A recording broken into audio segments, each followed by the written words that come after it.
इस वीडियो में हम प्रॉब्लम और नंबर के कुछ इंपॉर्टेंट क्वेश्चन को सॉल्व करना सीखेंगे। ये सारे क्वेश्चन बहुत ही इंपॉर्टेंट है और बार बार पूछे जाते हैं। ऐसे क्वेश्चन को बनाने का हम बहुत ही आसान तरीका सीखने वाले हैं, जिससे आप कम से कम समय में ऐसे क्वेश्चन को सॉल्व कर पाएंगे। तो चलिए वीडियो को शुरू करते हैं। वीडियो को शुरू करने से पहले अगर आप हमारे चैनल पर नए हैं तो हमारे चैनल को सब्सक्राइब कर ले और बेल आइकन के ऑल पे क्लिक कर ले, ताकि आने वाले वीडियो का नोटिफिकेशन आपको मिलता रहे। ये हमारा पहला क्वेश्चन है। दो संख्याओं के वर्गों का योग 3341 है तथा इन संख्याओं के वर्गों का अंतर 891 है, तो संख्याएं ज्ञात करें। हमारे पास एक संख्या a है और दूसरी संख्या b है। तो बोला गया है कि इनके वर्गों का योग 3341 है। मतलब इसका वर्ग करेंगे प्लस इसका वर्ग करेंगे, इन दोनों को जोड़ने पे हमें मिलेगा 3341। और बोला गया है कि इनके वर्गों का अंतर मतलब a square minus B square का मान यहाँ पे दिया गया है 891। तो यहाँ पे हम कोई फॉर्मूले का यूज नहीं करेंगे, हम सिंपल मेथड से क्वेश्चन को सॉल्व कर सकते हैं। जैसे अगर यहाँ पे हम इसे एक समीकरण लेते हैं और इसे दूसरा समीकरण लेते हैं, तो इसे सॉल्व करेंगे प्लस बी स्क्वायर और माइनस बी स्क्वायर यहाँ पे कट जाएगा।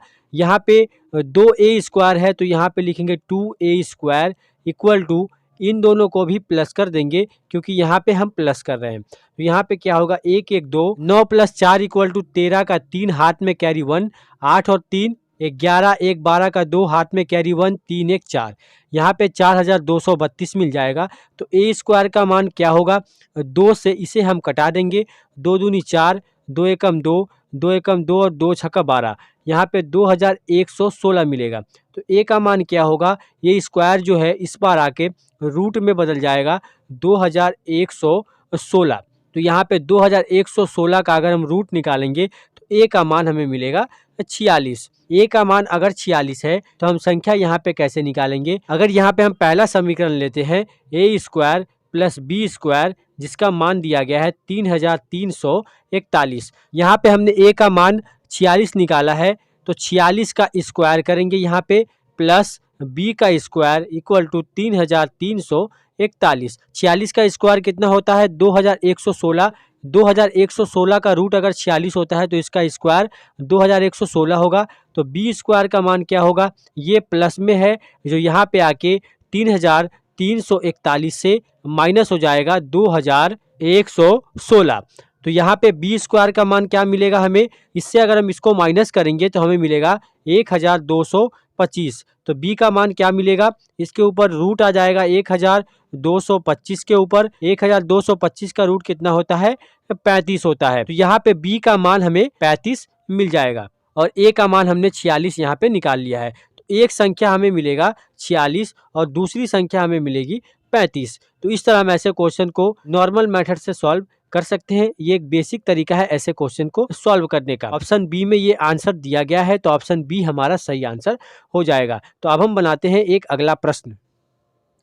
इस क्वेश्चन में बोला गया है कि यदि 243 को 3 भागों में इस प्रकार बांटा जाए कि प्रथम भाग का आधा, दूसरे भाग का 1/3 तथा तीसरे भाग का 1/4 बराबर हो, तो सबसे बड़ा भाग क्या है। यहाँ पे 243 दिया गया है और बोला गया है कि इसे इस प्रकार बांटा जाए कि प्रथम भाग का आधा, हम क्या करते हैं 3 भाग ले लेते हैं, ए बी और सी। बोला गया है कि प्रथम भाग का आधा मतलब ए का 1/2, और क्या बोला गया है कि दूसरे भाग का 1/3 मतलब 1/3, और बोला गया है कि तीसरे भाग का 1/4 मतलब सी का 1/4। अगर इसे हम सॉल्व करेंगे तो हमें यहाँ पे मिलेगा a/2, यहाँ पे मिलेगा b/3 और यहाँ पे मिलेगा c/4। ये तीनों बराबर है, ऐसा क्वेश्चन में बोला गया है। तो यहाँ पे हम क्या करते हैं, इन तीनों को इक्वल कर लेते हैं k से,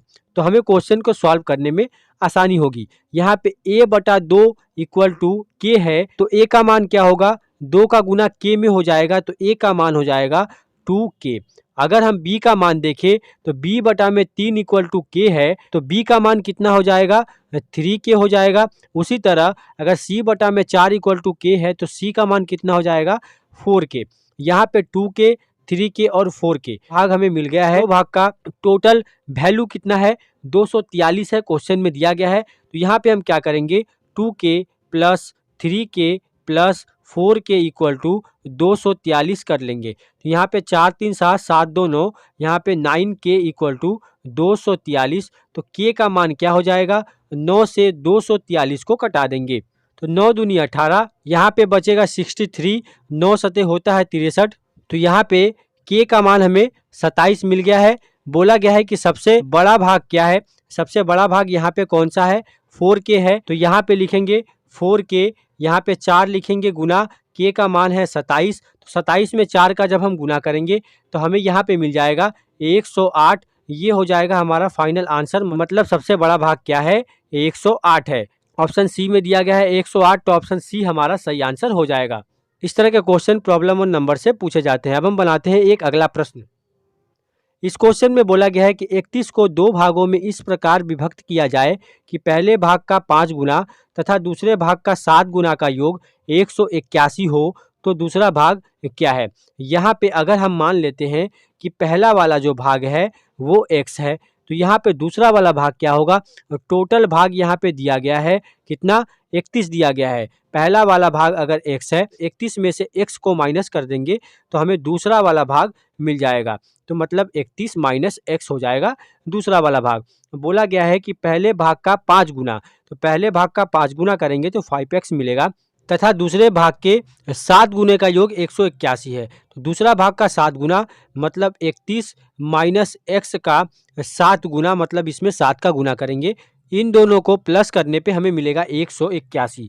अगर इसे सॉल्व करेंगे तो 5x प्लस यहाँ पे 31 का गुना 7 में करेंगे तो 217 माइनस 7x इक्वल टू 181। यहाँ पे 7x से अगर 5x को माइनस करते हैं तो माइनस का साइन मिलेगा, 2x मिलेगा इक्वल टू, यहाँ पे जो प्लस का साइन है 217 के आगे वो इक्वल टू के इस बार जाके माइनस हो जाएगा, तो यहाँ पे माइनस का साइन मिलेगा। 217 से अगर 181 को माइनस करते हैं तो हमें यहाँ पे मिल जाएगा माइनस 36। यहाँ पे माइनस माइनस कट जाएगा, 2 से 36 18 बार में कट जाएगा, तो x का मान हो जाएगा 18। अगर पहला भाग का मान 18 हमने निकाला, दूसरा भाग क्या है, 31 माइनस x है, तो 31 माइनस 18 हम कर सकते हैं क्योंकि x का मान 18 है, तो हमें यहाँ पे मिल जाएगा 13।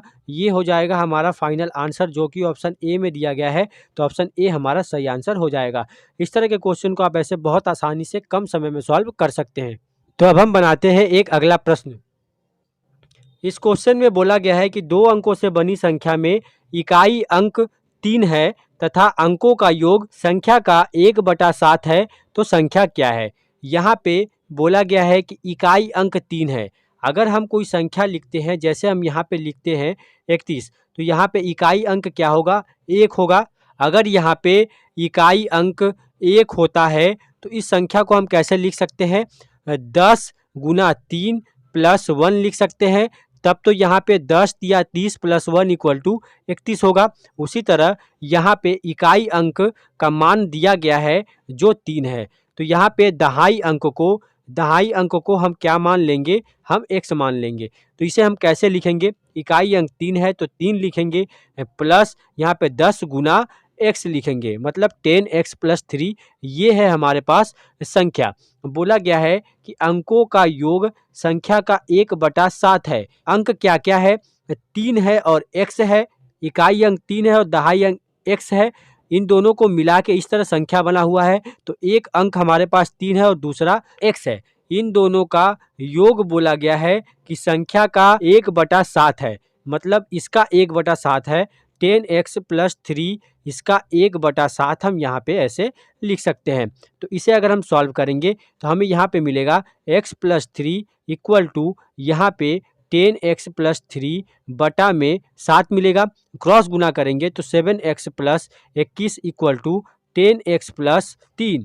तो यहाँ पे हम क्या करेंगे, 7x इस प्लस 10x को इस पार लेके आएंगे तो माइनस 10x हो जाएगा इक्वल टू, यहाँ पे 3 है ये प्लस में है तो इस पार आकर माइनस 21 हो जाएगा। तो यहाँ पे हमें मिलेगा माइनस 3x इक्वल टू 21 में से 3 को माइनस करेंगे तो हमें मिलेगा 18, पर साइन होगा माइनस का क्योंकि बड़ी वाली संख्या के आगे माइनस का साइन है। यहाँ पे माइनस माइनस कट जाएगा, 3 से 18 6 बार में कट जाएगा, तो x का मान हमें यहाँ पे 6 मिल जाएगा। बोला गया है कि संख्या क्या है, तो संख्या हमने क्या माना था, 10x प्लस 3, तो यहाँ पे लिखेंगे 10x प्लस 3। यहाँ पे x का मान क्या है, 6 है, तो 10 गुना 6 प्लस 3 करेंगे, तो 10 गुना 6 करने पे 60, 60 प्लस 3 होता है 63। ये हो जाएगा हमारे पास मेन संख्या, ये हो जाएगा फाइनल आंसर जो कि ऑप्शन डी में दिया गया है। तो ऑप्शन डी हमारा सही आंसर हो जाएगा। इस तरह के क्वेश्चन सभी तरह के कॉम्पिटिटिव के एग्जाम में प्रॉब्लम और नंबर संख्याओं पर आधारित पूछे जाते हैं। ऐसे क्वेश्चन को आप इस मेथड से बहुत आसानी से सॉल्व कर सकते हैं।